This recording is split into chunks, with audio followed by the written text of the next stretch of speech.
So it's a pleasure to have Richard Wong from the University of Texas, and he will speak about Picard groups of the stable module category for quaternion groups. Please, Richard, go ahead. Yeah, thank you.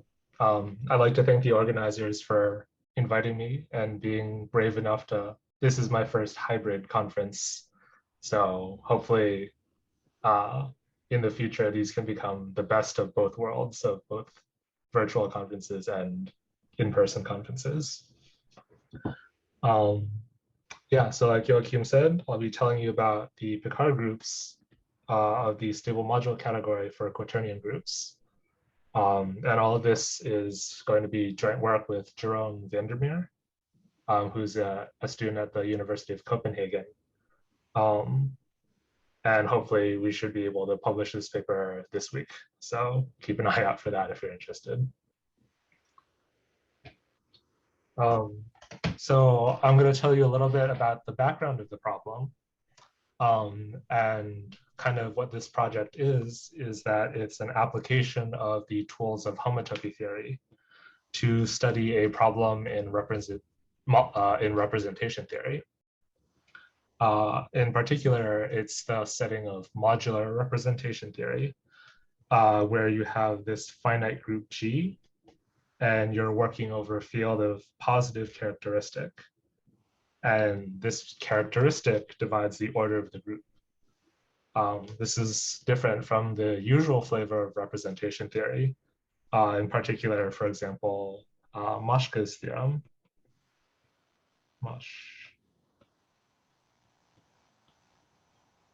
Fails to hold in this case, precisely because you cannot divide by the characteristic. You can't divide by the order of the group because you're in positive characteristic. And one of the features of this modular representation theory is that not every KG module, since we're looking at representation theory, not every KG module is projective. So there's a lot of interesting things to study, and it turns out that this is amenable to study through homotopical methods. So one of the problems of interest in modular representation theory is computing this group of endotrivial modules, which are the KG modules such that the endomorphism module, which you can think of as M tensor M dual, for example, if this endomorphism module is isomorphic to the trivial module plus some projective module. And I think it was Dade who figured out that this class of modules is somehow small enough to be computable, but yet also large enough to be an interesting thing to study.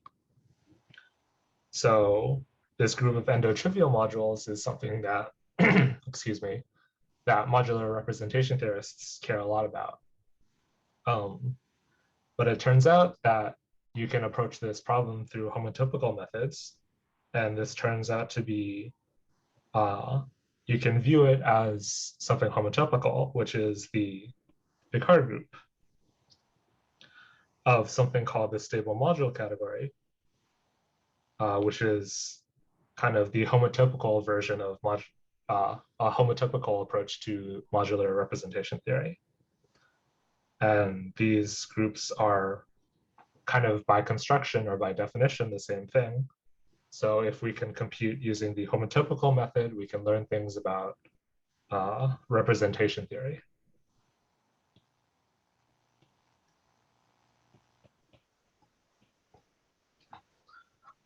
So I'll state what our results are. And I guess I should first point out that these, see in the chat, Prosit asks, what happens to the group of endotrivial modules when P does not divide G? In that case, I think every module turns out to be projective. So the group turns out to be trivial. this is like something in kind of a first algebra course. I guess I don't have any good intuition for it. Yeah. So I should say that these groups of endotrivial modules have already or are known through purely representation theoretic methods. So work of Carlson and Thevenotz, they created the theory of support varieties in order to be able to do these computations to compute the group of endotrivial modules. And so they have these computations, and kind of the method that they do is very constructive. So for example, in the case of the quaternion group, they show that in addition to kind of the suspensions of the unit or shifts of the unit, you also have, you can also construct, if you have a cube root of unity in your field, you can build certain endotrivial modules, and they kind of construct it and show that these are all the modules that exist. However, we're using homotopical methods, which are completely distinct from these classical representation theoretic results. And one of the things that comes out of this approach is that we actually compute this Picard group a priori without having to construct any endotrivial modules in the first place.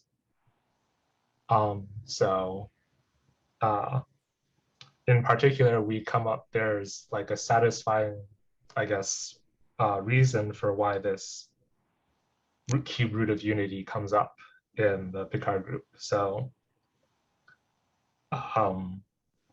we'll see that it turns out to be related to a certain differential in the spectral sequence.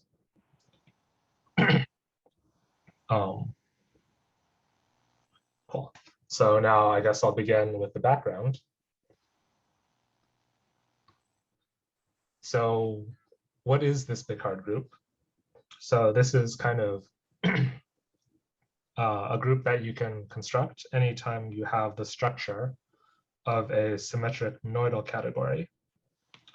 And it is the set of isomorphism classes of invertible objects, where the multiplication is given by taking the class of the tensor product, and the inverse is given by taking the class of the dual. And kind of the thing that you should have in mind is maybe you can look at the category of R modules for R, a ring, or a ring spectrum.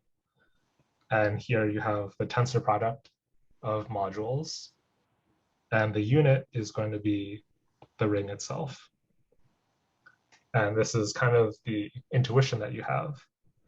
And in this case, we call the Picard group of R modules. We'll just call it the Picard group of R when it's clear what it is. And kind of the first people to study this homotopically were Mike Hopkins, Mohold, and Sadovsky.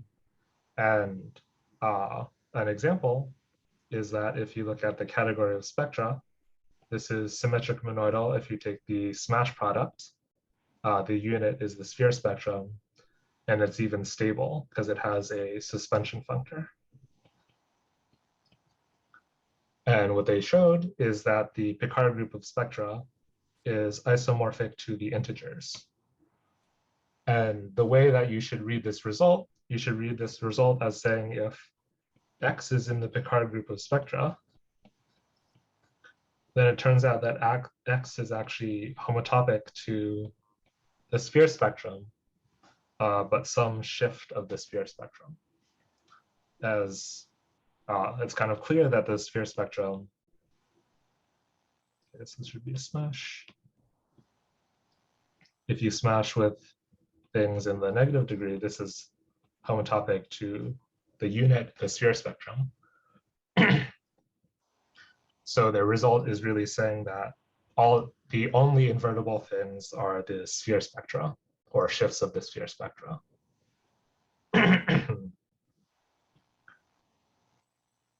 Okay. But so we're doing this homotopical approach, and kind of the theme of this conference is the higher homotopical approach. So you can ask for more structure, or if you have more structure, like the structure of an infinity category, you can do better than the classical Picard group. Instead of just looking at isomorphism classes of invertible objects, you can actually remember all the isomorphisms between them and the higher isomorphisms.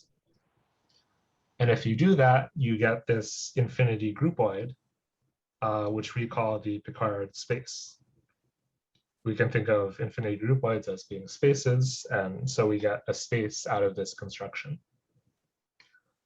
In fact, it's even group like E infinity, and so we can even think about it as a connective spectrum, which we call the Picard spectrum. And so this is really the thing we'll be thinking about for computational purposes. This is also an enhancement of the classical Picard group, as pi0 of the Picard spectrum, or pi0 of the Picard space, is the classical Picard group. So this is strictly an enhancement of the classical case. And the other, the good thing about this construction is that it's homotopically well behaved. So you can see this in Matthew Starnowska stated very clearly, but this functor, this Picard spectrum functor, commutes with limits and filtered colimits. And it's the fact that it commutes with limits that we make heavy use of. But this is also like work of Kepner-Lawson, and I think it was even known in ABGHR that this functor commutes with limits.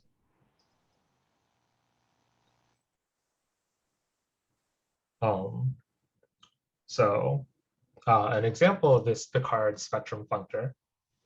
So like we said before, the category of R modules is symmetric monoidal,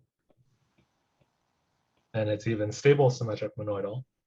If R is an E infinity ring spectrum, then it's also an infinity category. And we actually understand the Picard groups of this thing pretty well. So pi0, this of course recovers the classical Picard group. And it turns out that all these higher Picard groups are actually just shifts of the homotopy groups of the spectrum of units of Gal1R. And all this is to say is that we have very good control over this Picard spectrum. So this is something we kind of understand well.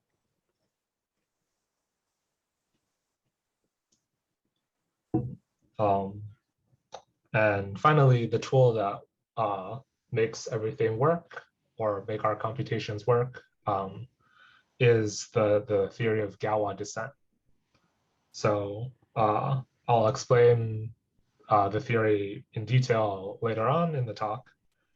But for now, kind of the main thing is that if we have a map of rings of ring spectra that happens to be a faithful G-Galois extension, right now the important thing is that this gives us an equivalence of infinity categories between the category of R modules and the category of S modules, where there's a G homotopy fixed points. And I guess the only thing I'll say right now is that G acts on S, such that R is the same as the homotopy fixed points of G. And this result is really powerful because we saw that the Picard spectrum functor commutes with limits. And taking homotopy fixed points is a limit. So a corollary of this is that the Picard spectrum of R is the same as the Picard spectrum of S, since we can commute with limits, and we can take homotopy fixed points. However, taking homotopy fixed points brings you out of connective spectra. All our Picard spectra are connective. They're coming from spaces. So we have this equivalence between the truncation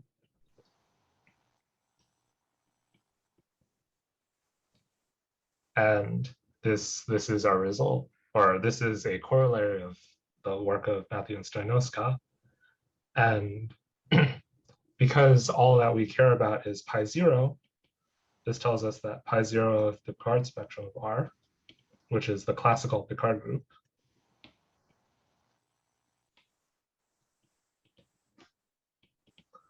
is the same as pi zero of the Picard spectrum of S, homotopy fixed points. And so what we're really doing is we're going to be computing this thing, pi zero of a homotopy fixed point spectrum. And we can, of course, do this using spectral sequences, the homotopy fixed point spectral sequence. So the input of this thing is group cohomology.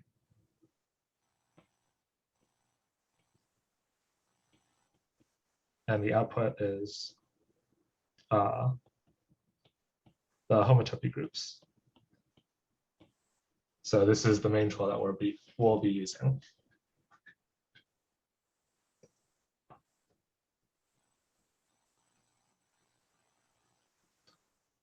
Okay, cool. So now that's kind of the basic idea of the techniques that we use.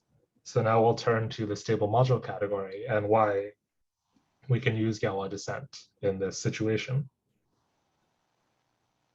So if you're not familiar with it, the stable module category is kind of a localization of the category of KG modules, where you have the same objects, but you replace the morphisms by quotienting out this linear subspace of maps. And so it turns out that the stable module category, for example, is a homotopy category. It's like a triangulated category, and in fact, you can build a model category structure, and all of this is to say that we can approach this thing through homotopical methods. And so it's even a stable symmetric monoidal infinity category.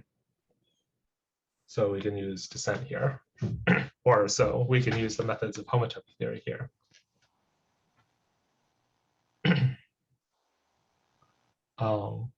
And from now on, we'll be restricting to the case that G is a finite P group, so that we have this Schrader-Shipley type result, that there's an equivalence between the stable module category and modules over some ring. And what this ring is called it's called the G-Tate construction. And so we're looking at, if we restrict to the case that G is a finite P group, then we can just look at modules over this ring spectrum. And so we're going to use Gal1 Descent in order to compute this Picard group.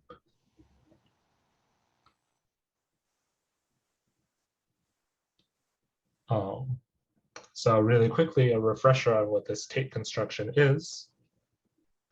So if you have G acting on the Eilenberg-MacLane spectrum of K, so remember K is a field of positive characteristic, and we're actually, everywhere I've written K, I really mean the Eilenberg-MacLane spectrum. So if G is acting on it, we can look at the fixed points, but that's not well behaved. So we can replace and look at the homotopy fixed points. And in fact, we have a good model of it here. And the nice thing about this homotopy fixed points is that we can compute it using spectral sequences. So you have this homotopy fixed point spectral sequence, which goes from cohomology and outputs homotopy groups. So for G with a trivial action, this is kind of just the homotopical version of group cohomology. The homotopy groups of the homotopy fixed points is precisely the cohomology groups. Dually, we also have the G homotopy orbits. Instead of looking at the orbits, we look at something that's homotopically well behaved. We can also compute with the homotopy orbit spectral sequence.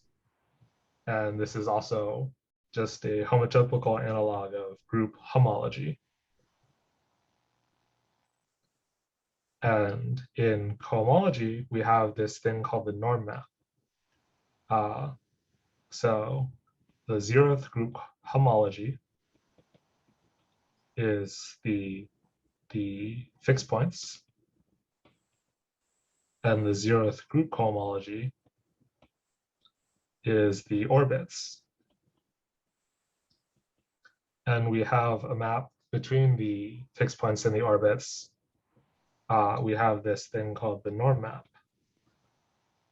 which sends an orbit to summing over G and G of this thing, which is called the norm map. And you can boost this up to a homotopical, to a norm map in group cohomology. And you can even boost this up to a homotopical norm map. And one thing that you can do in group cohomology is you can stitch things together via this norm map. And you obtain this thing called Tate cohomology, which is cohomology in positive degrees and homology in negative degrees. And you have this interstitial norm map in between.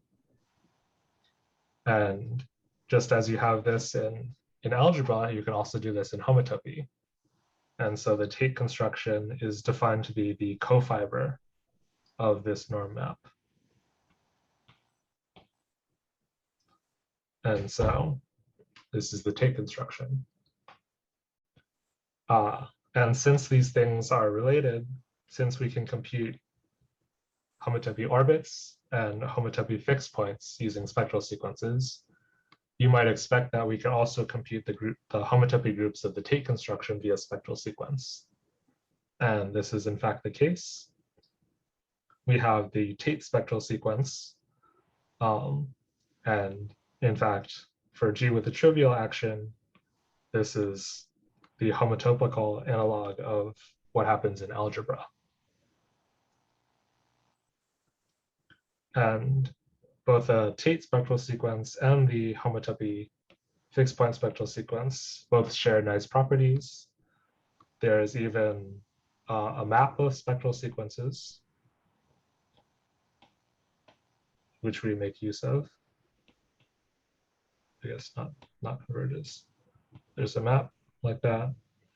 And both of these spectral sequences share nice properties. They're both multiplicative.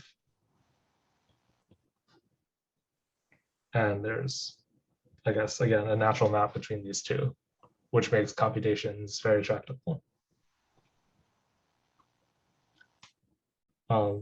And I want to remark that kind of studying these Tate cohomology things are a little bit tricky, because even though you have this map between the homotopy fixed points and the Tate construction, that's an isomorphism in positive degree, in negative degrees.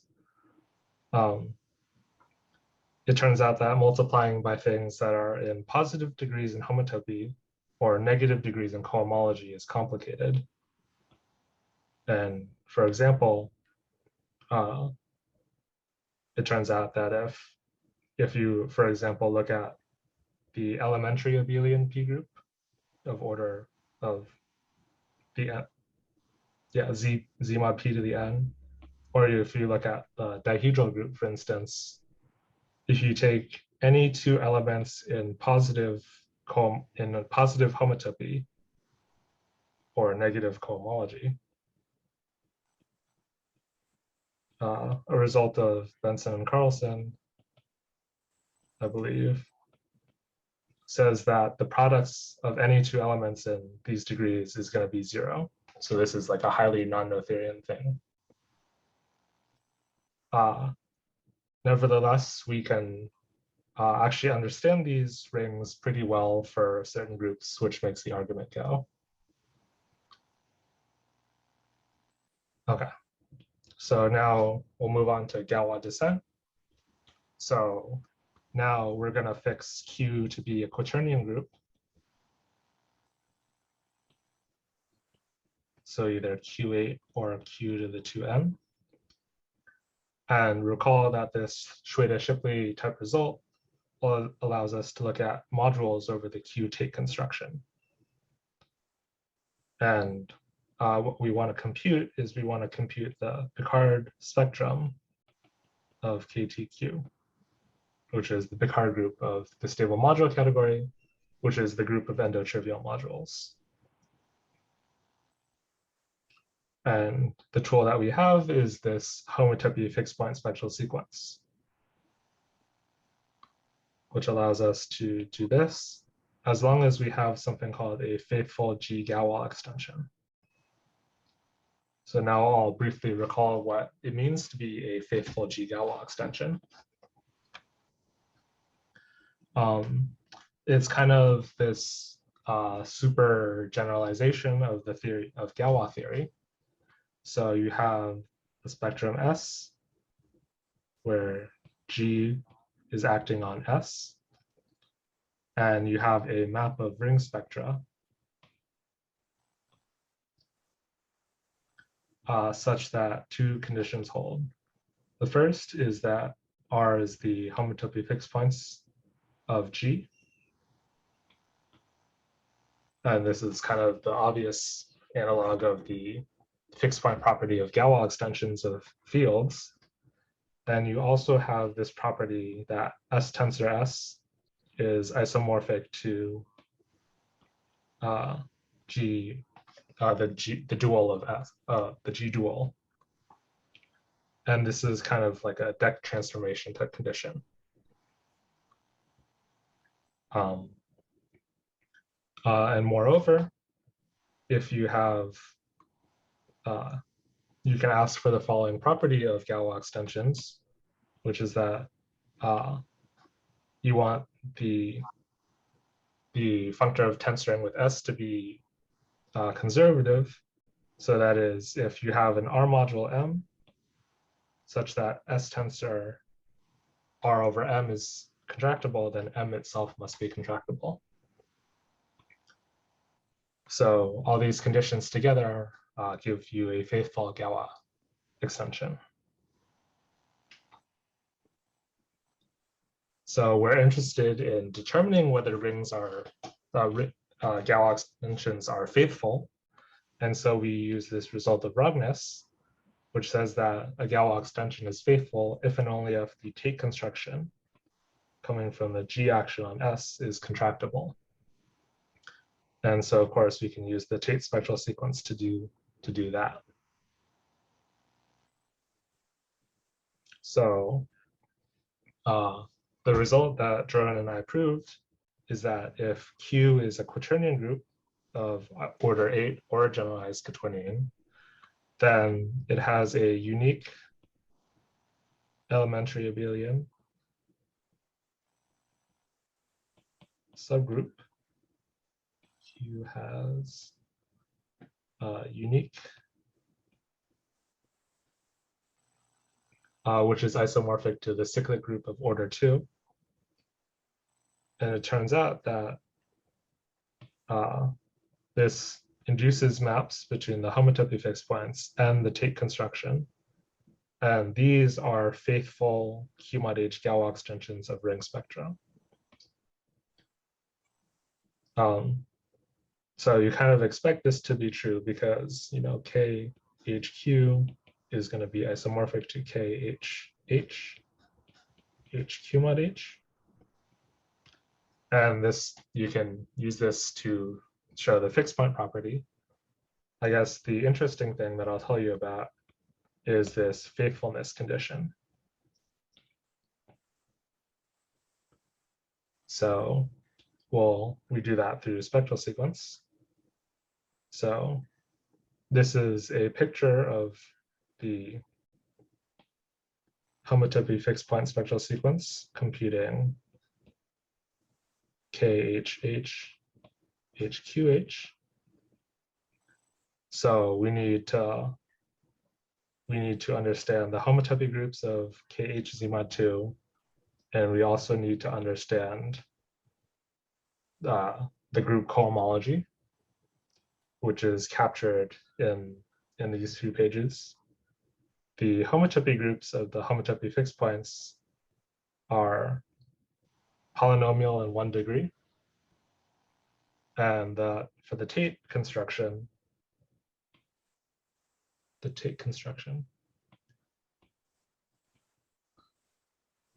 it's just inverting the polynomial generator in the homotopy.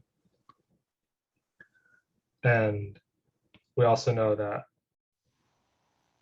Q8 mod H is the Klein 4 group, and the cohomology here is polynomial on 2 generators.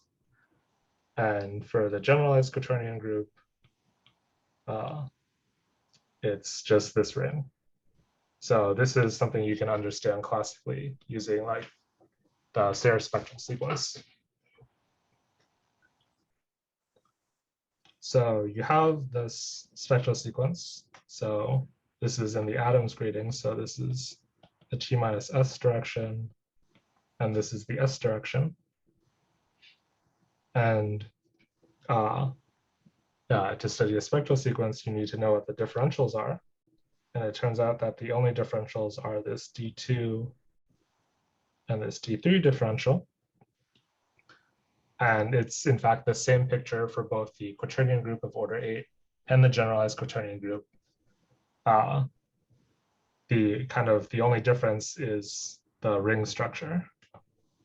The ring structure differs, as you can see here. So you can study, again, these differentials are very classical. In fact, they come out of this, the Serre spectral sequence for this vibration. And you can, you study these differentials, they're very classical. And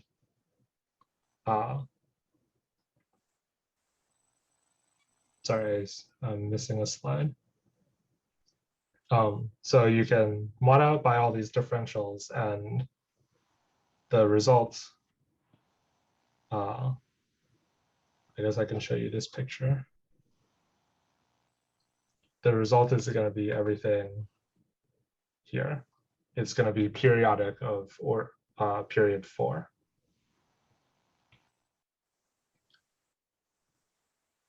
So now we can move on to studying the Tate construction, because we have this map between the KHQ to KTQ. And you can actually see that everything in the shaded region, this is actually precisely, this is isomorphic to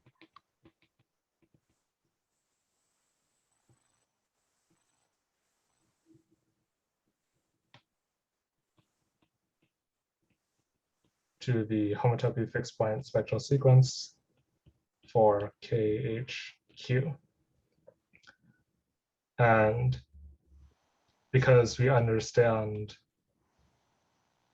the map from pi t k h z mod 2,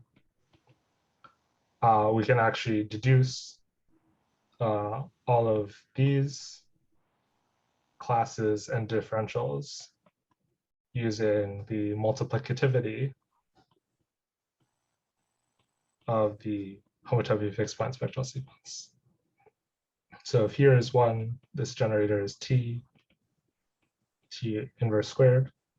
This generator is t squared, t cubed, etc. So this is, again, k polynomial in one variable, and this is polynomial in that variable. So you just extend by t, and you can calculate all these differentials by the Leibniz rule.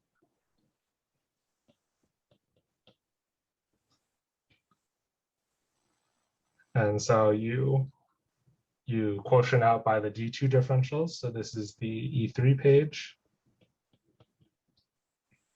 And this is the E4 page. And this is, in fact, the E infinity page, because there is nothing because of degree reasons. Everything above here is going to be 0. So again, this is 4 periodic. And this gives us the homotopy groups of the Q Tate construction.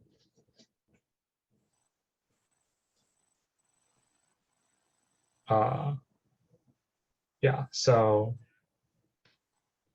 now we move on to computing the Tate spectral sequence to show, we want to show that K T Q T Q mod H is contractible,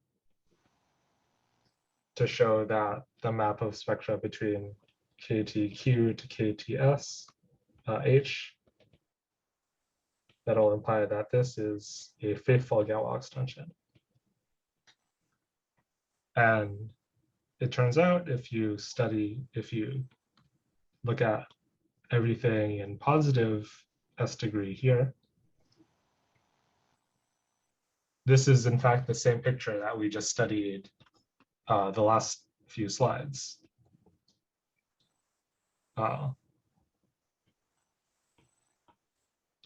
It's this exact same picture. And this, you can make this explicit by looking at the map between homotopy fixed point and Tate spectral sequences. But the point is that we understand everything in this picture, which is the same thing here. And we can use our knowledge of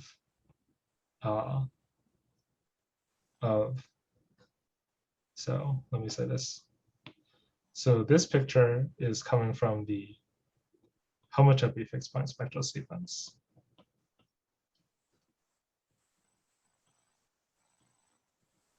Whereas the spectral sequence we're looking at now is the Tate spectral sequence. This is Tate cohomology.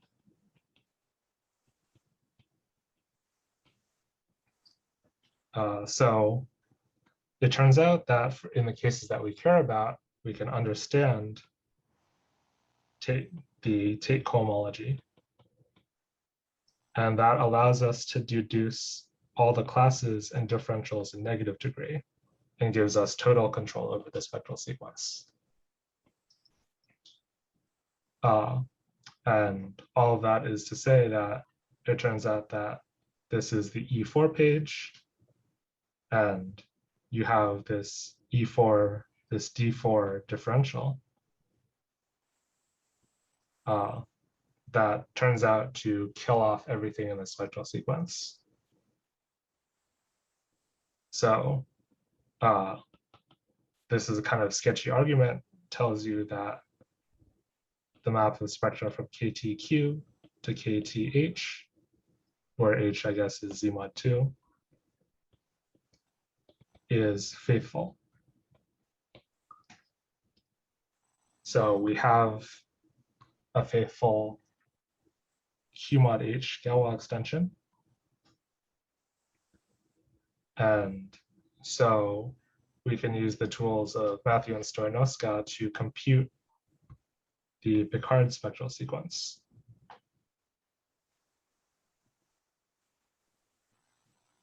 this thing, again, is associated to the faithful Gal1 extension of the form KTQ to KT Z mod 2. And this is a Q mod Z mod 2 Gal1 extension, the faithful one. That's what we just showed. And so in the remaining time we'll have is to study this Picard spectral sequence, this homotopy fixed point spectral sequence. So again, the input that we need to know is what the coefficients are. And this is kind of a classical result, kind of due to Dade, and because we know the homotopy groups of KT Z mod 2 is isomorphic to K, then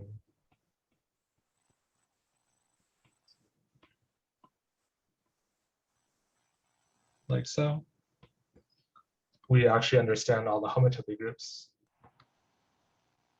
of this thing.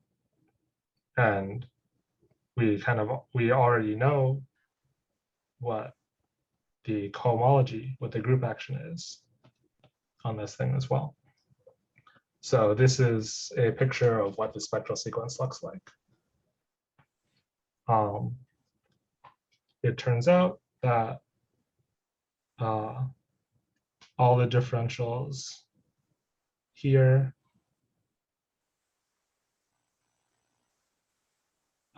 as well as, well, all the differentials here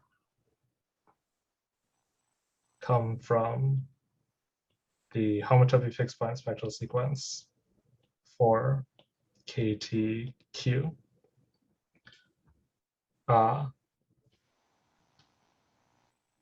We have, okay, sorry. So this is what the spectral sequence looks like. And it turns out that the interesting differentials are this. This is a D2 differential, and there's a D3 differential here. And these are, it turns out, the most interesting differentials in our spectral sequence. So we know what the E2 page looks like. And the question is, what are the differentials? And what we can do is we have these comparison tools. So we can, because we know what the Picard spectrum is homotopy groups are isomorphic to the homotopy groups of the ring spectrum in high degrees. Then it turns out we can compare all of these things in this range.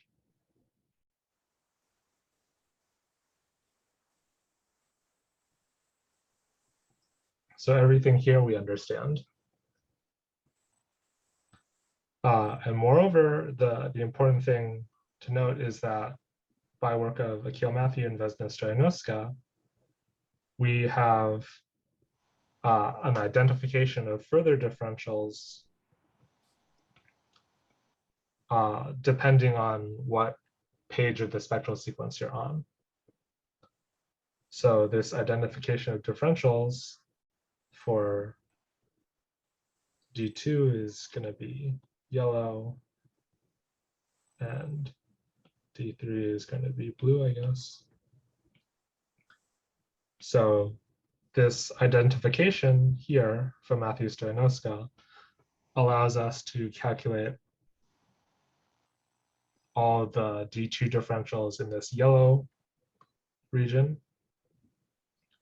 And we're also allowed to calculate all the D3 differentials in this blue region. So all of this to say is that the only differentials that aren't covered by these comparison results is this D2 differential coming out of the 0, 2 spot, and this D3 differential coming out of the 0, 3 spot are not covered. in the comparison range. Nevertheless, we do have formulas to compute these differentials. And it's this elegant formula of Matthews-Stoyanowska, which allows us to compute this particular D2 and D3 differential. And so I'll kind of sketch what the computations look like in the last few minutes that I have.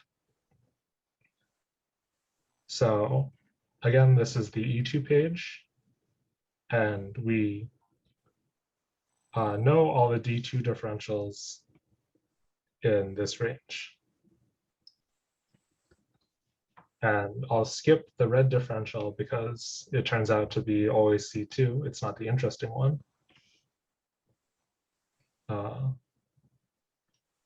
So this is the E3 page.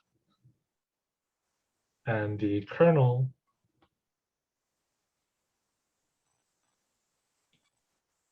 this is going to be a Z-mod 2. And this is the kernel of the D2 differential, the one that isn't covered by the range. And similarly, we can study we know all the differentials. So we know this by identification of the Picard spectrum, and we know all the differentials, all the D3 differentials in this range. And I guess I'll quickly go over the formula for the D3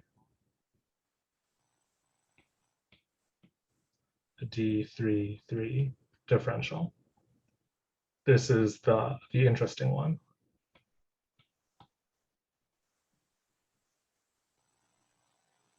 So we understand the classes. It's a two-dimensional K vector space, and we know the classes here. And the formula, so we just follow the formula. So if you have, this is in the E3 spot, you follow the formula of Matthews-Stoyanowska, and you get this, you figure out that the differential is this. And you can do the same for the other generator. And so we completely understand this D3 differential. And we want to look at the kernel of this thing. And the thing to highlight is that this and this generator are the same. And this generator are the same. So for an element to be in the kernel, you must have that both alpha squared plus beta, which is in gold. We must have that this equals 0, and we must also have that beta squared plus alpha equals 0. And these alpha and beta live in our field K. And so we must simultaneously solve, for example, that alpha to the fourth plus alpha equals 0.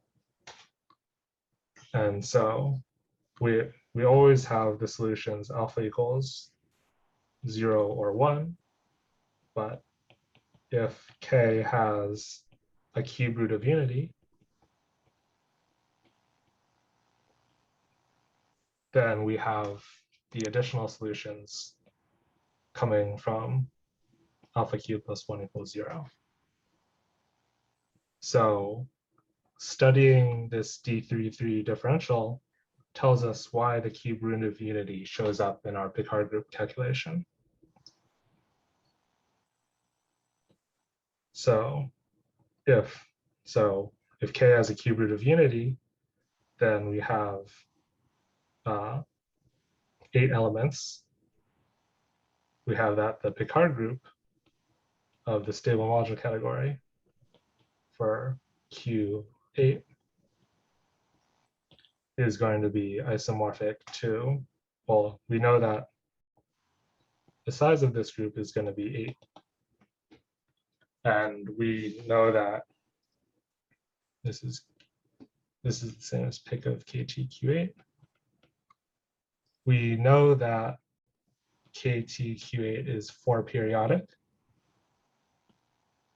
So we can use this to solve the extension problem, which tells us that the Picard group is going to be either Z mod 4 or Z mod 4 plus Z mod 2. And I guess I just want to compare this to the generalized quaternion group. So here we can solve, again, the problem is this D3 D3 differential. And you can solve it to see that we have that the differentials take this form, and note that these are different generators. So there's no interaction between them. And so we just have to solve the equation. And so we obtain that we get this Z mod 4 plus Z mod 2 result. And I think that's where I'll stop my talk. Okay, thanks a lot.